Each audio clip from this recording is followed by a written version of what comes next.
Selamat pagi Bapak Ibu dan saudara-saudari terkasih. Pada hari ini Sabtu 28 Juni 2025 kita kembali pada renungan kita bersama.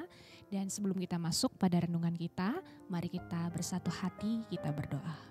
Tuhan, pada hari ini kami akan mengawali hari kami dengan tuntunan firman Tuhan.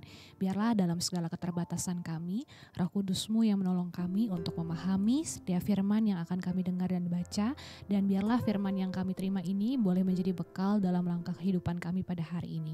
Berfirmanlah ya Tuhan, sebab kami siap mendengarnya. Amin. Bapak, Ibu, dan saudara-saudari terkasih, pada hari ini tema kita adalah di mana fokus Anda? Bacaan Alkitab kita diambil dari Mazmur pasal yang ke-16 dan saya akan membacakan untuk kita semua di ayat yang ke-8.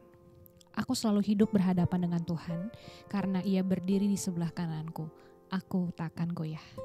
Bapak, Ibu, dan saudara-saudari terkasih, ketika kita menghadapi masalah atau pergumulan yang besar dalam kehidupan kita, jangan katakan bahwa kita mempunyai masalah besar yang tidak dapat terselesaikan. Tetapi katakanlah bahwa kita mempunyai Allah yang jauh lebih besar dan berkuasa atas masalah kita, yang sanggup untuk menolong kita dan memampukan kita mengatasi masalah yang ada. Pernyataan ini mengajak kita untuk melihat siapa yang sebenarnya menjadi fokus kita ketika menghadapi permasalahan hidup, masalahnya atau Tuhan. Berfokus pada masalah hanya akan membawa kita pada keputusasaan, sedangkan berfokus pada Tuhan akan memampukan kita mengatasi masalah-masalah yang ada. Mazmur 16 juga berbicara mengenai siapa yang seharusnya menjadi fokus kehidupan kita dan apa dampaknya bagi hidup kita. Pemazmur mengatakan bahwa fokus kehidupannya adalah Tuhan. Ketika ia berfokus pada Tuhan dalam perjalanan hidupnya, ia selalu merasakan kehadirannya. Tuhan menjadi sumber kekuatan dan perlindungan bagi dirinya. Pernyataan, aku selalu hidup berhadapan dengan Tuhan, mencerminkan kesadaran akan pentingnya senantiasa mengarahkan hidup kita dalam kasih dan perlindungan Tuhan. Ia tidak goyah karena Tuhan bersamanya. Ia tetap merasakan sukacita walaupun berada di tengah berbagai pergumulan. Siapa atau apa yang menjadi fokus dalam kehidupan kita? Fokus kita dalam menjalani hidup ini apakah Tuhan atau justru masalahnya?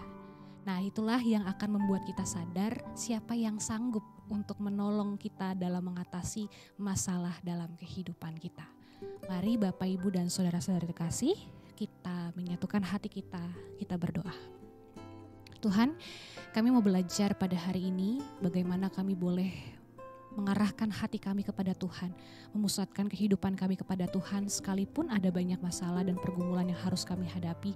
Tapi biarlah Tuhan kami boleh mengarahkan hati kami kepada Tuhan sehingga kami boleh Tuhan menerima segala berkat Tuhan, menerima segala pencerahan Tuhan, dan juga kami boleh mengerti rencana Tuhan dalam kehidupan kami Bapa, sehingga kami memperoleh kekuatan untuk dapat mengatasi berbagai permasalahan kami yang semua kekuatan kami itu kami percaya berasal dari Tuhan. Dan biarlah Bapa dalam kehidupan sehari-hari kami, sekalipun ada masalah ataupun sekalipun kami mengalami sukacita, kami boleh terus bersandar kepada Tuhan, terus mengarahkan hati kami kepada Tuhan dalam setiap musim kehidupan kami. Dan biarlah hari ini apapun yang akan kami hadapi, apapun yang akan kami kerjakan, Tuhan menolong dan memberkati kami, sehingga apapun yang kami akan lewati pada hari ini, biarlah semuanya itu Bapa berkenan di hadapan Tuhan saja.